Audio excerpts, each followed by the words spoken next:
Artillaga, estudió pregrado en la Universidad Nacional del Callao, estudió maestría en la Universidad de Sao Paulo y está estudiando, cursando un doctorado en la Universidad de Sao Paulo también.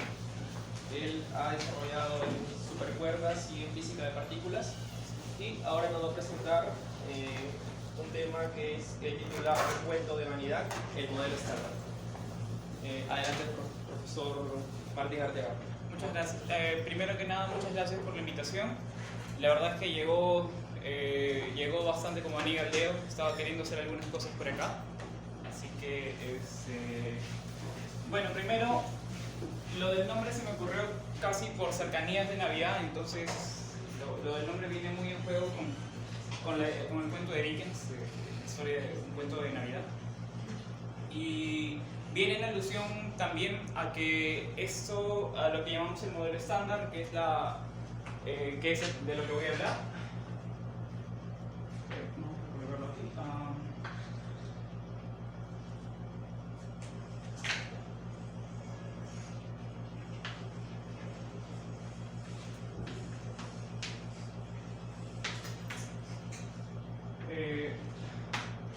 Es la mejor teoría que tenemos para explicar el mundo tal como lo conocemos, las interacciones entre las partículas fundamentales.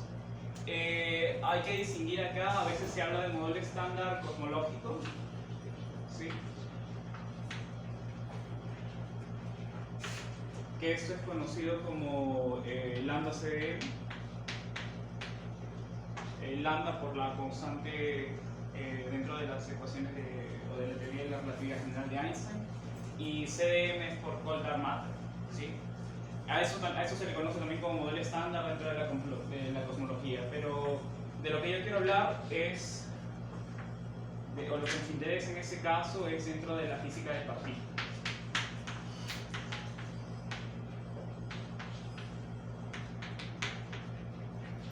Ahora, antes de avanzar con esto, me gustaría aclarar que, a pesar de que ambos, estoy haciendo una diferencia porque normalmente es bueno tener esas partes separadas.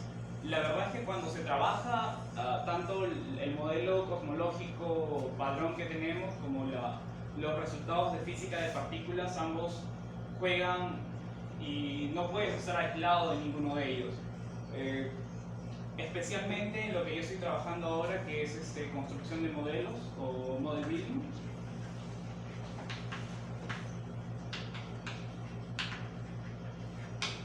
Dentro del model building lo que se trata de hacer es extender el modelo estándar, que es justamente lo que voy a hablar, para intentar explicar ciertos fenómenos que no pueden ser explicados por el modelo estándar.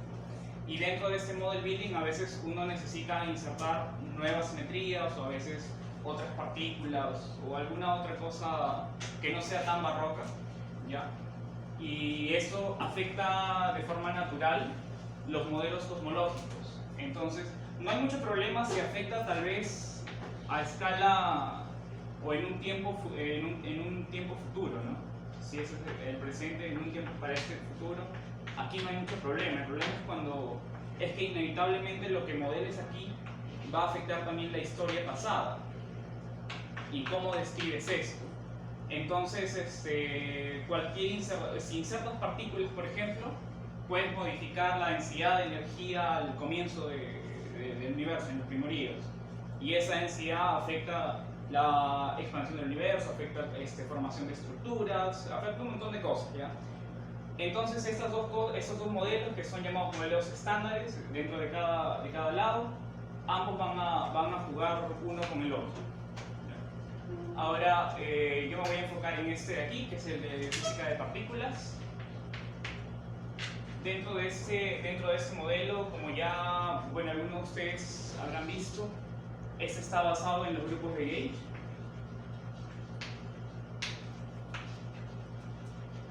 Para el caso del modelo estándar, el grupo de Gauge es el SU3 de color, el SU2 de la interacción electrónica y el U1 de la hipercarga. Ellos En realidad no sé si es muy claro que esto tenga alguna especie de realización física real, pero esto de acá permite moldear un tipo de lagrangiana, que es la lagrangiana del modelo estándar, que es a partir de donde comenzamos a trabajar todo. Y esta lagrangiana del modelo estándar normalmente está dividida de la siguiente forma. Tenemos la parte de los fermiones, tenemos la parte de gauge, tenemos la parte de los Yukawas, y aparte de eso tenemos la contribución del Higgs. Ahora voy a pasar a hablar de cada una de esas partes. Vale aclarar lo siguiente: aquí están contenidas, dentro de este modelo están contenidas 3 de las 4 fuerzas fundamentales. Estamos excluyendo a la gravedad. La gravedad no entra en este juego porque a las escalas de energía a las que vamos a estar, en las que vamos a estar interesados, o lo que puede explicar el modelo estándar, la gravedad no representa un problema, no tiene un impacto, ¿ya? Obviamente es molestoso no trabajar con una de las 4 fuerzas, eso incomoda bastante. Intentos de extender este modelo considerando gravedad existen, pero siempre encuentras problemas. Generalmente el problema nace por la no renormalizabilidad de la teoría. En este caso, por la no renormalizabilidad de las teorías de gravedad, ¿no? Bueno, voy a separar esto así, a esto lo voy a llamar B, y a todo este bloque lo voy a llamar C. En la primera parte tenemos a la contribución de los fermiones. ¿Quiénes son los fermiones? Son aquellas partículas que tienen spin semientero, en este caso spin medio, 3 medios, ¿ya? Dentro de lo que conocemos, el único presente es un medio. Dentro de teorías que tienen supersimetría, como el MCC, podemos tener 3 medios, que es el caso del gravitino, por ejemplo.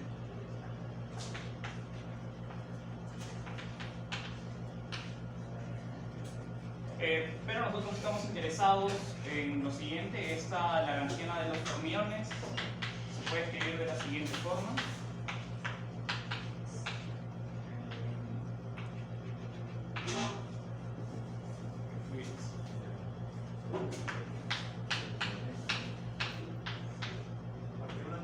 Sí, sí. ¿El MCCM incluye la gravedad? Muy bien. ¿Qué tal? Entonces, ¿el MCCM incluye la gravedad? El MCC, ¿O qué tipo de MCCM? Porque hay varios tipos, ¿verdad? sí, hay varios, sí, extensiones, ¿no? Extensiones del MCC, está el NM60.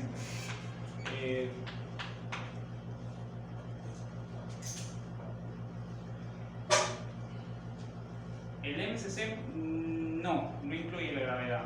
Él no incluye la gravedad.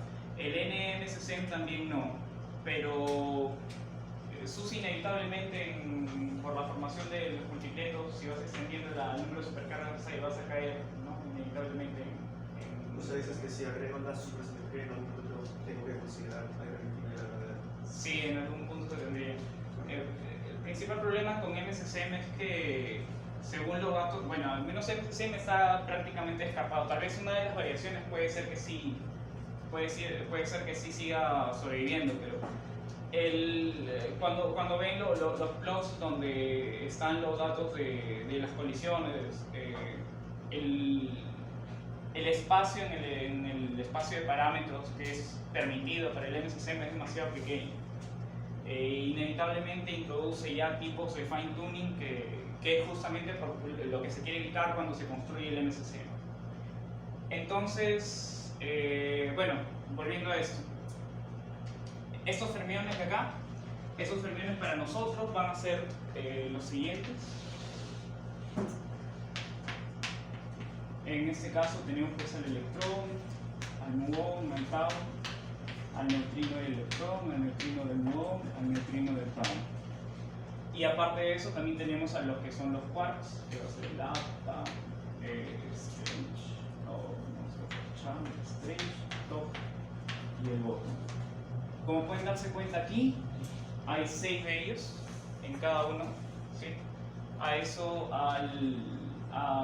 digamos, el conteo de cada uno de ellos separadamente es algo que se llama sabor. Entonces decimos que ellos aparecen en 6 sabores. Aparte de eso, los quarks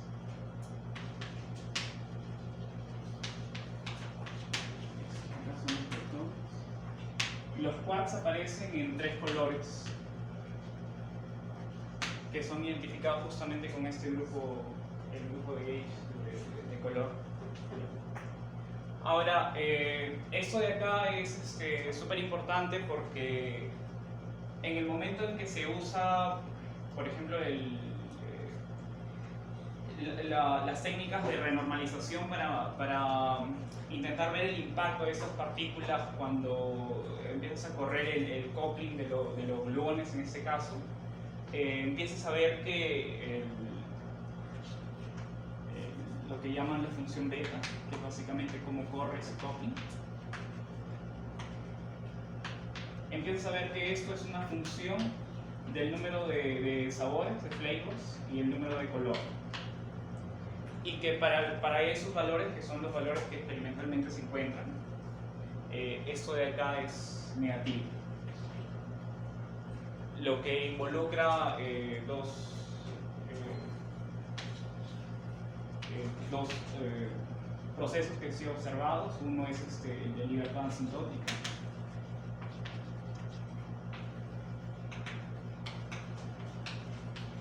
Y el otro es el confinamiento.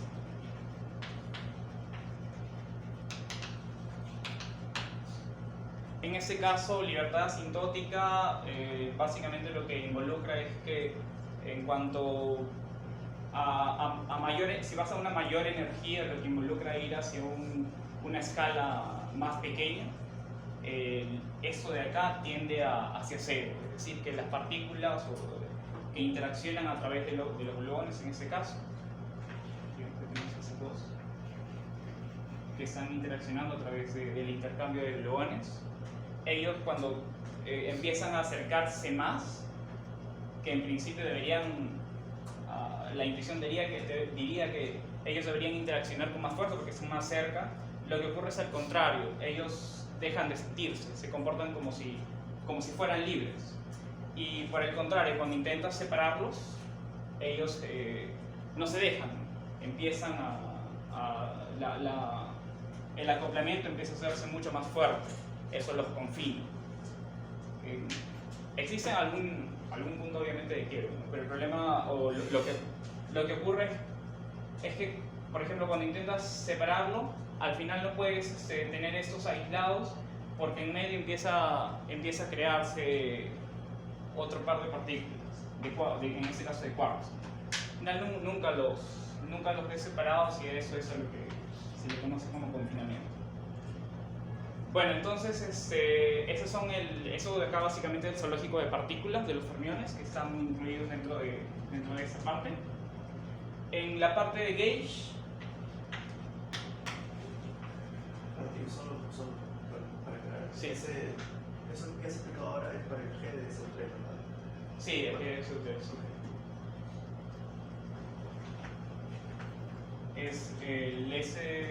La parte de gauge va a involucrar este término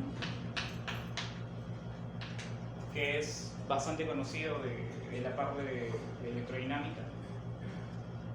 Eso de acá sería el strength field tensor, que está basado en un campo vectorial. Ahora, en el caso, por ejemplo, del electromagnetismo, este campo vectorial es un campo vectorial que no conmuta con todos sus, bueno, es el único, ¿no? Conmuta con él mismo, básicamente. Pero cuando extendemos esto para los otros grupos de gauge, que son no abelianos en este caso, estos empiezan a tener reglas de conmutación ya. Y eso se puede escribir de la siguiente forma, definiendo ese strength field tensor Normalmente en electromagnetismo el extrinsic tensor se escribe así, pero ahora vamos a adicionar este término de acá. Aparte, esto de aquí tiene unos índices.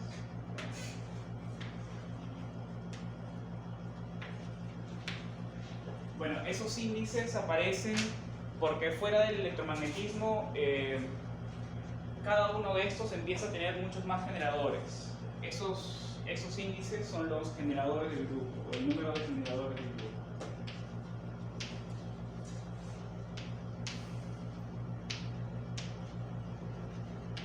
Entonces, por ejemplo, en el caso de 1, simplemente podemos considerar que es 1 y que es un escalado.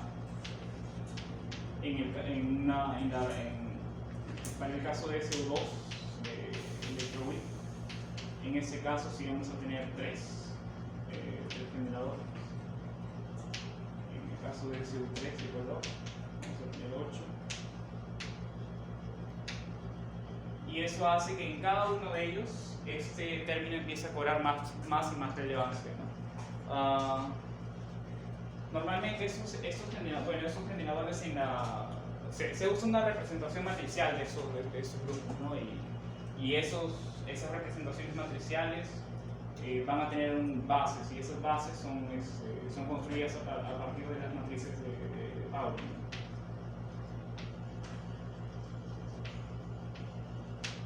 Solo que de diferentes formas. De ahí salen las matrices de Gell-Mann, por ejemplo, en el caso de C3, y etcétera, etcétera. A ver. Ahora, esto de acá es básicamente el término cinético de la parte gauge. Ahí no tiene masa. Entonces es normal preguntarse por qué no existe un término de esta forma. Estoy usando A en general, pero estoy considerándolo como cualquiera de los campos de gauge, ya sea de SU3 o de SU2 o 1. ¿Sí? Un término de esta forma, por ejemplo. ¿Por qué no considerar ese tipo de término para darle más?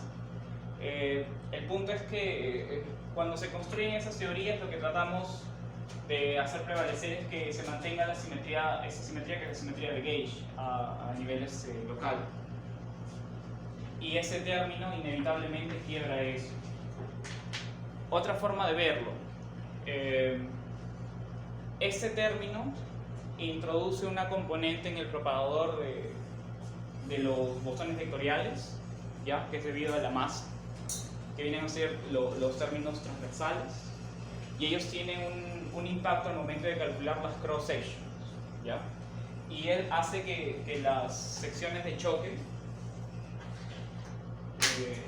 ellas sean proporcionales a alguna potencia de la energía, generalmente cuadrada, y con algunas variables ahí que acercan las unidades.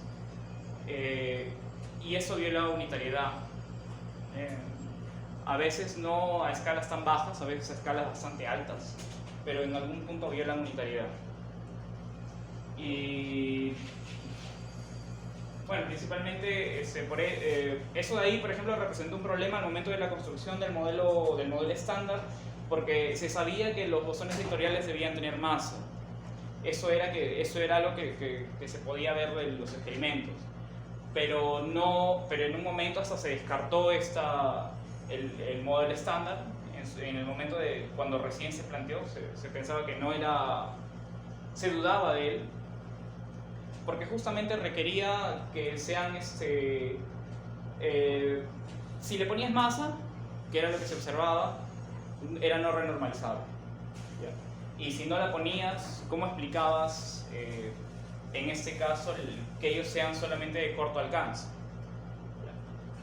Ahí es donde entra a tallar justamente este tercer sector, que es el sector de los Yucavos y el sector de Higgs. ¿Hasta aquí alguna pregunta?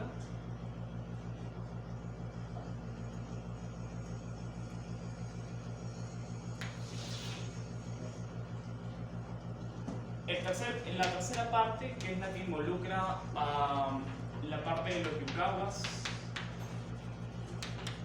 más la parte de Higgs, básicamente tiene la siguiente forma. La parte de los Yukawas tiene una especie de acoplamiento, un coeficiente. Tiene en este caso a los fermiones, va a tener a Higgs. Y bueno, su Hamiltoniano conjugado, y la parte del Higgs va a tener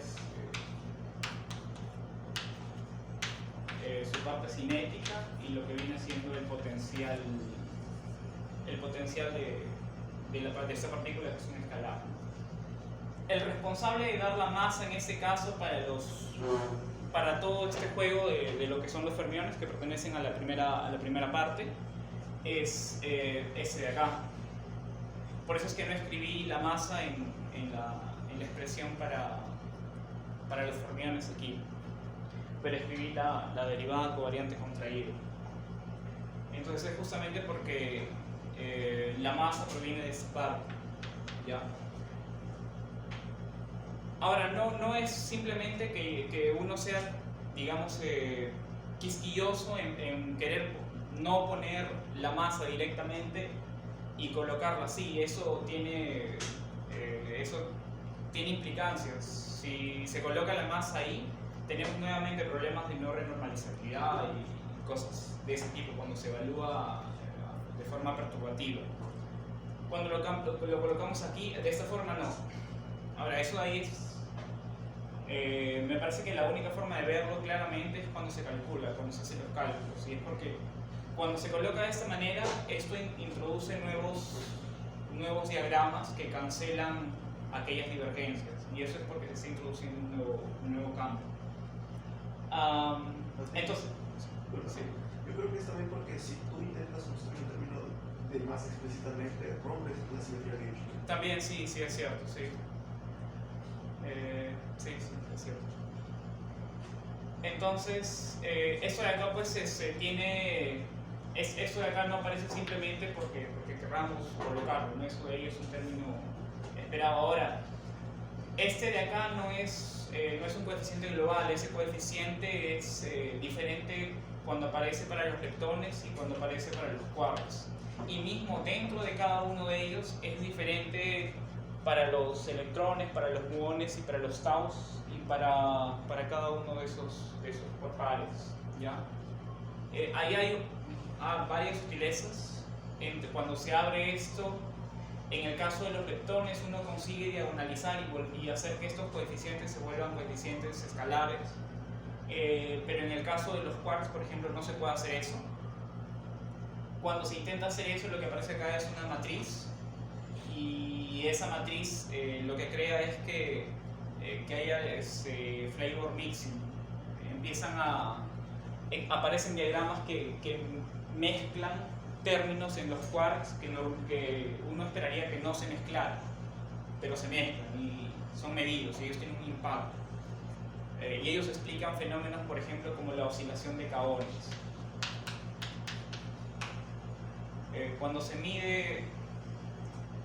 uno mide aquí le llamamos oscilación de kaones en este caso.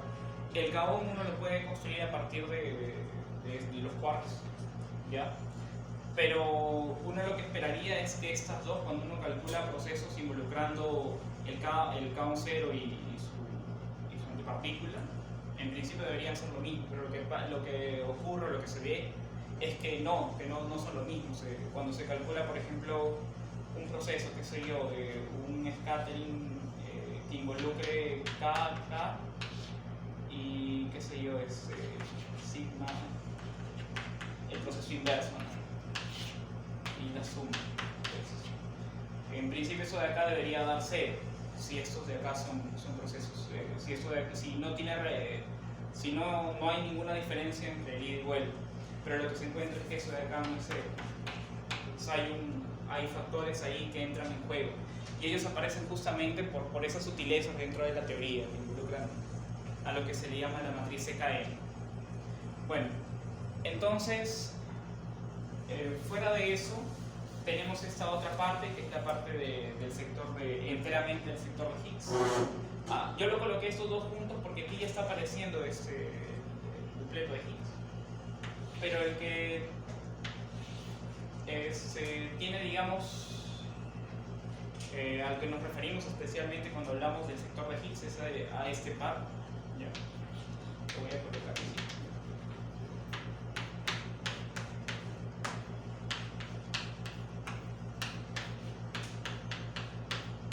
Este de acá me da la parte cinética, ¿sí?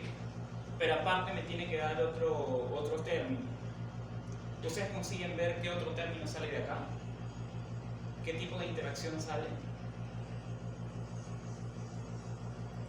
SD.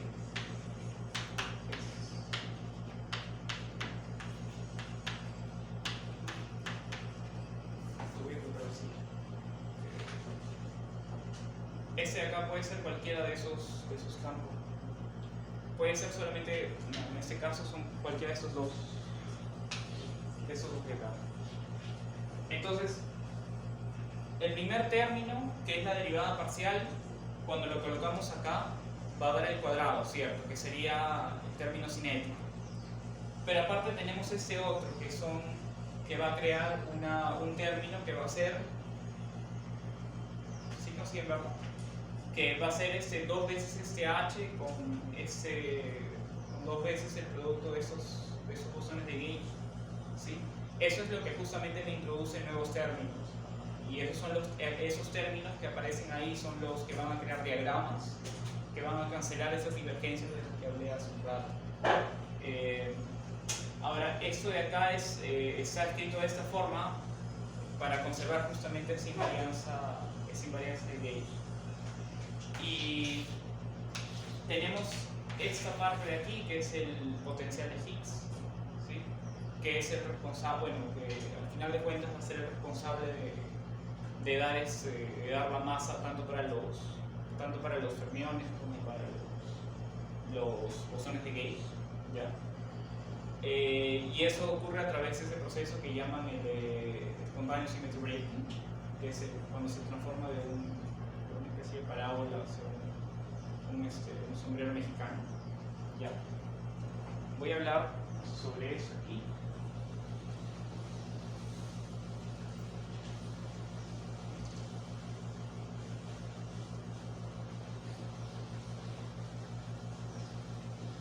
Entonces había problemas cuando uno introducía a mano la masa de esos bosones de Gauge, y justamente por estos problemas es que durante bastante tiempo la comunidad tuvo desconfianza acerca del modelo.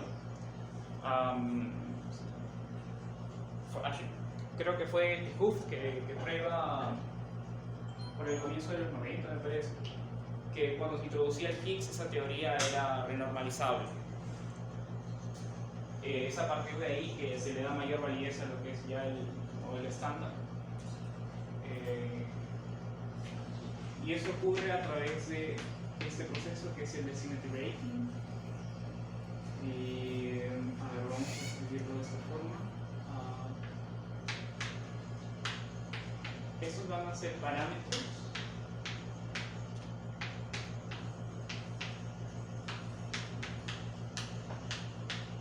la forma de ese potencial es un potencial cuántico, ¿ya? Donde este mu cuadrado inicialmente va a ser negativo. Debido a eso, esto es positivo, entonces cuando uno hace el plot de la parte real de esto, lo que se encuentra es lo siguiente.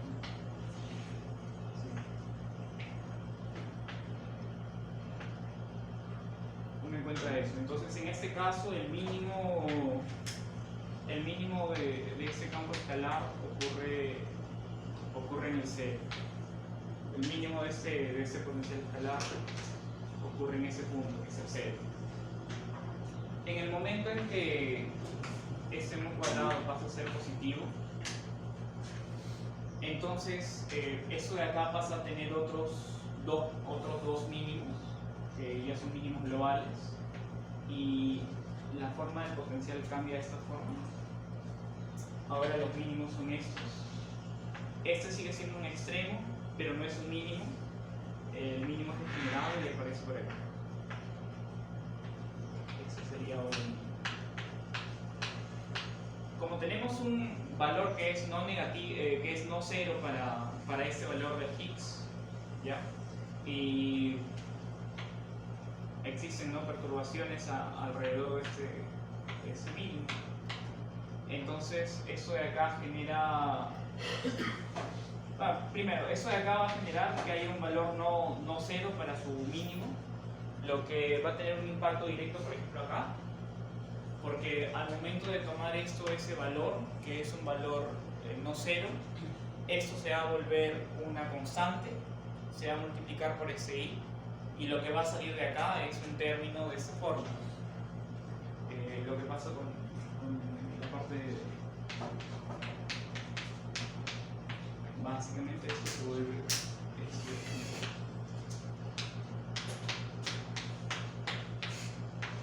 y eso de acá es lo que identificamos como la masa del fermión en este caso. Aquí, de esa derivada covariante, cuando se expande eso,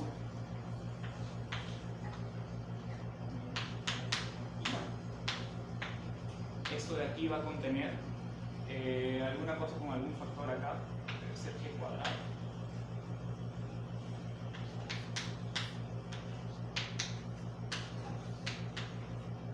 Y al momento de esto ir para su mínimo,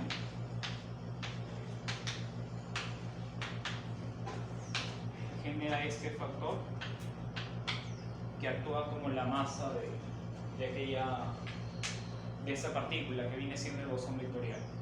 Entonces, a través de este mecanismo que es bastante sencillo, eso de hecho está ocurriendo eso de acá puede verse que está ocurriendo a nivel clásico, donde pasamos de un mínimo que inicialmente está en el cero a un mínimo que es no cero.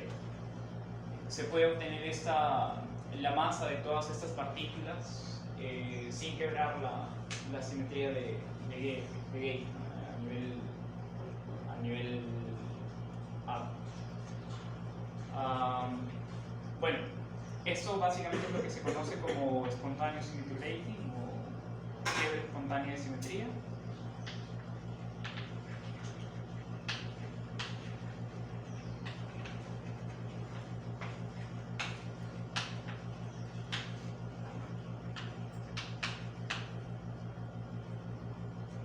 ¿Alguien tiene una pregunta sobre esto?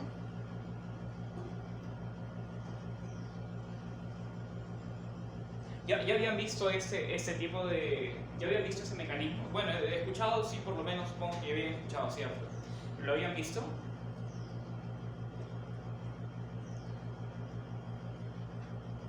Bueno. ¿No les parece extraño eso que está ocurriendo ahí, de que pase de negativo para positivo?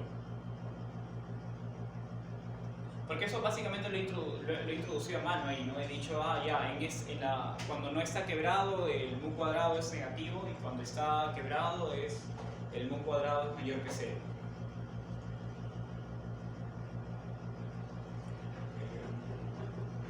Me refiero a eso.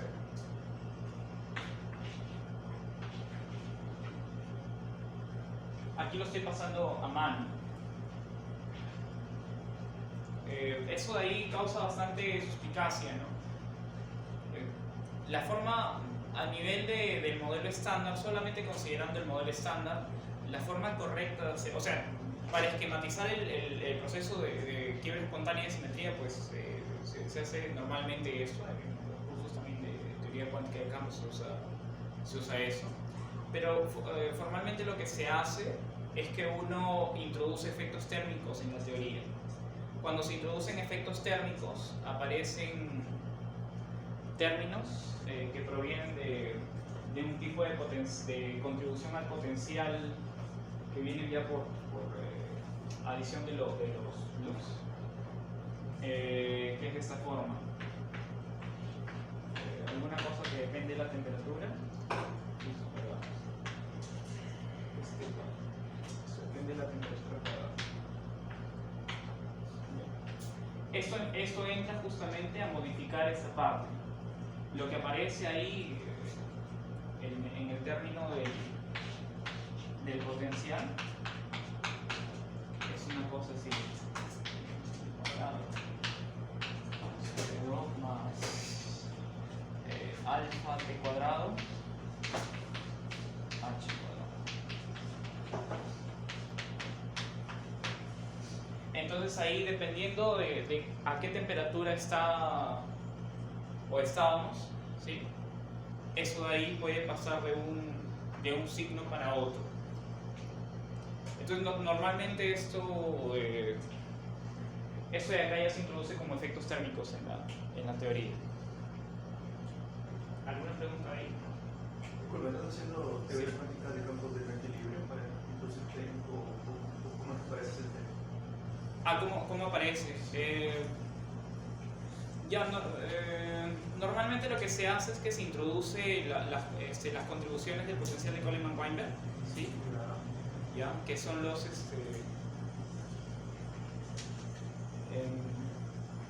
que son todas la suma de todos los loops, por ejemplo, que generan, en este caso, 4, ¿no? ¿Sí? Primero se cuenta con 1, el otro se cuenta con 2. Ok, o sea, esa es una función de la construcción de loops cuando calculas. Sí, esta parte básicamente lo que hace es darte las correcciones a todos los loops, a un loop, pero considerando efectivamente todas las contribuciones con todas las partes, ¿ya? Básicamente, pero ahí todavía no hay efectos de temperatura. El procedimiento normal estándar es una vez que se tiene eso, ir para tiempo imaginario y hacer la jugada. Entonces de ahí se introduce la parte de temperatura. Y bueno, ese es el procedimiento normal. Creo que antes no se hacía así. Bueno, ahora lo...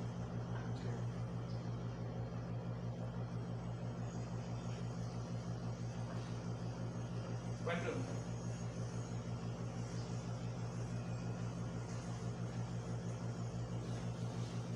Bueno, eso de aquí es básicamente una descripción así bien general acerca del modelo estándar. Pero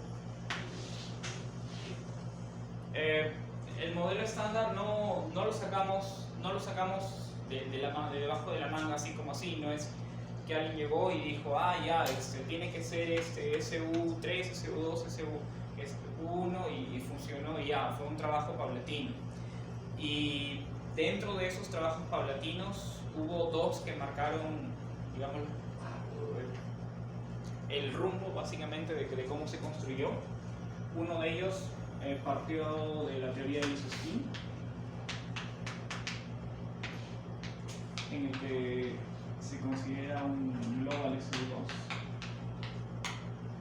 Ahora, en este caso, eso viene de la observación en la masa del próton y la masa del neutro. Este es de 938 MeV y este de acá es de 939 MeV. La diferencia es pequeña. Entonces la observación era justamente de por qué era pequeña. Tal vez ellos podían ser considerados como un mismo ente.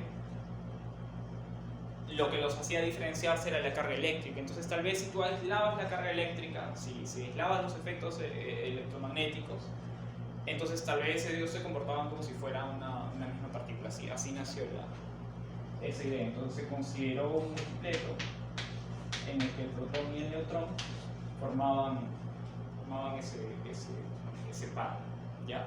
Y dentro de ese multipleto pues se considera una misma masa para ellos, y la lagrangiana que los describe es una lagrangiana de fermiones normal. Esta masa sería la masa común a ellos. Luego de esto de acá pasa, eso de aquí es invariante sobre un global SU2, por ahí más o menos que empieza. Nosotros ahora pues obviamente no trabajamos con protones y neutrones colocándolos así, los entes básicos son los quarks, ¿no? Pero eso de acá le dio la idea a Fermi, que ya en el 33 o 34,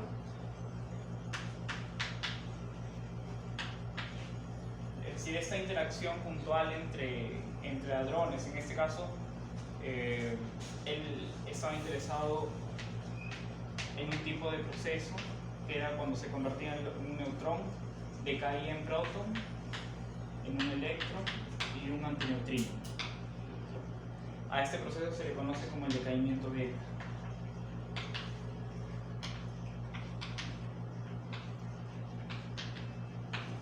Entonces él estaba, en ese tiempo ese problema estaba en boga, no había una solución satisfactoria para eso. Ya aquí se había planteado la interacción puntual entre partículas y él intentó solucionar eso de una forma bastante simple. Él dijo, bueno, tengo estas cuatro, entonces voy a intentar colocar esas cuatro interaccionando puntualmente, ¿ya? Un neutrón, protón, electrón y antineutrino. Ellas interaccionando en un mismo punto. Entonces, la lagrangiana que describe ese tipo de interacción, que es una interacción de cuatro fermiones, viene siendo la que ahora se conoce como la lagrangiana de Fermi.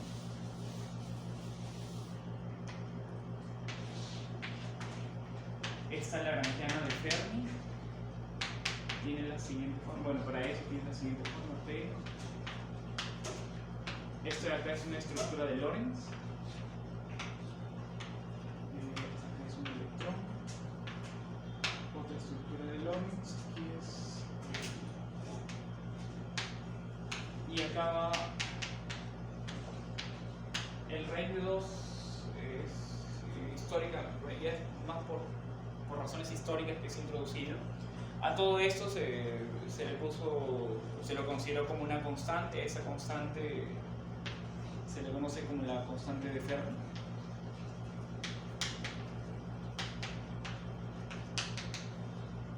Esa constante de Fermi está por alrededor de 10 a la menos 5, 10 menos 2 y electrón vuelta menos 2. Bueno, y sorprendentemente esta lagrangiana explicaba muy bien el fenómeno del decaimiento beta. La explicaba muy bien.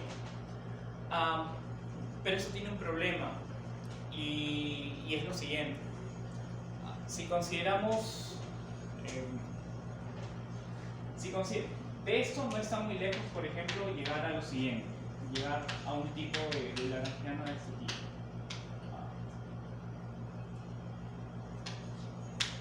Supongan que yo quiero entender este proceso.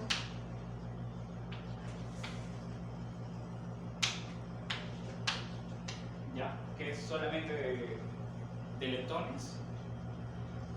Tiene la misma cara, son cuatro fermiones que están interactuando en un mismo punto. Este vértice está relacionado con la constante de Fermi,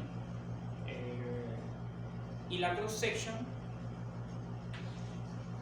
la sección del scattering, ella está ligada con el cuadrado de esto. Bueno, el cuadrado del módulo. Ahora esto de acá me da que cuadrado sería eso. Hay algunas otras variables. Ahora, aquí tenemos que ser cuidadosos en una cosa. Las lagrangianas en términos de energía son de qué potencia? ¿Son de qué potencia de la energía?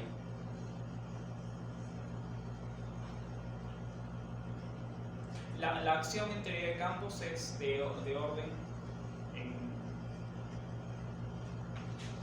La acción tiene orden 0, o sea, es decir, es una escalada, ¿ya? La acción ustedes la pueden escribir de la siguiente forma: D4XL. Recordar que las unidades de distancia y las de energía son inversas, ¿no? En potencia. Esto de acá tiene potencia en longitud de 4, lo que significa que en energía esto sería potencia de -4, lo que le da a la lagrangiana una potencia de 4. ¿Ya? Las lagrangianas como potencia siempre se miden como potencia de energía, ¿ya? Eso tiene que tener dimensión 4. Ahora, los fermiones tienen dimensión 3 medios, cada uno de ellos. Entonces, si contamos acá hay 4 fermiones, lo que le da una dimensión de ¿cuánto? 4 de 3 medios, 6, ¿cierto? Entonces, eso de acá ya le da una dimensión de 6. La dimensión de esto es de 6. Lo que significa que la constante de Fermi no es un escalar. O sea, no es un escalar sin dimensiones. Tiene dimensiones, porque tiene que salir 4. Las dimensiones de la constante de Fermi son -2, ¿cierto? Son justamente las que aparecen acá. Y esa -2. ¿Ya? Entonces, ¿qué pasa? Eso significa que la constante de Fermi aquí tiene dimensiones de ¿cuánto? La constante de Fermi tiene dimensión de -2. Esto de acá tendría dimensiones -4. Pero las cross sections son áreas, ¿cierto? Ya, son básicamente áreas. Las áreas son proporcionales a L cuadrado, es decir, a E a la -2. Lo que significa que acá falta un término para que ambos lados coincidan, que es un término de energía al cuadrado. O sea, acá falta un término de energía al cuadrado. Eso de ahí es un problema, porque eso involucra que para procesos más energéticos esta cross section va creciendo, ¿ya? Y eso tiene implicaciones porque justamente viola unitariedad. Esto de acá va creciendo, ¿ya? Ese tipo de procesos violan unitariedad. Entonces, para eso se usa un tipo de análisis que se llama análisis de ondas planas. Pero básicamente lo que se espera es que esto debería venir abajo, ¿sí? Entonces eso ya indicaba que ya la teoría de Fermi era buena, pero no lo suficiente, le faltaba algo, no era renormalizable, daba problemas, ¿sí? Bueno, luego de esto que se trata de modificar esa teoría, y es a donde normalmente los cursos de campo llegan, y se trata de introducir aquí un mediador, ¿ya? Como ya existía para este tiempo los procesos, por ejemplo, entre electrón, proton y un fotón, entonces lo que se pensó es en introducir algo parecido a un fotón que sea masivo, porque era de corto alcance esta interacción, y esto al final de cuentas es el bosón W-, ¿ya? De esa forma fue que se fue construyendo lo que viene a ser en este caso la teoría electrodébil. Ya está acabando ahorita mi tiempo. Entonces, bueno, básicamente lo que he tratado de hacer es hacer un recuento de las partes del modelo estándar, comentarles algo de cómo esto fue naciendo. En realidad la historia tiene bastantes más aristas y es bastante más larga. De hecho, solamente la historia de cómo nacen esas estructuras, que son unas estructuras que se llaman D-A, tiene todo es un poco largo, pero es muy bonito porque involucra bastantes plots experimentales. No fue simplemente que, digamos, a esto a alguien se le ocurrió colocar esto y le dio, sino que tiene una explicación de por qué eso va tomando las estructuras de Lorentz que tiene, ¿ya? Y cómo eso tiene directa implicancia una vez que se construyeron estos bosones mediadores y todo lo demás. En el sector de quarks, lo que se hizo fue básicamente tomar estas ideas que funcionaron para esto y colocarlas en el sector de quarks, pero empezaron a aparecer otros problemas. En la parte, ya para acabar, en la parte de gauge yo consideré solamente la parte del término cinético, pero aparte de eso existe otro término que es el término topológico. En la parte de gauge existe un término que tiene esta forma.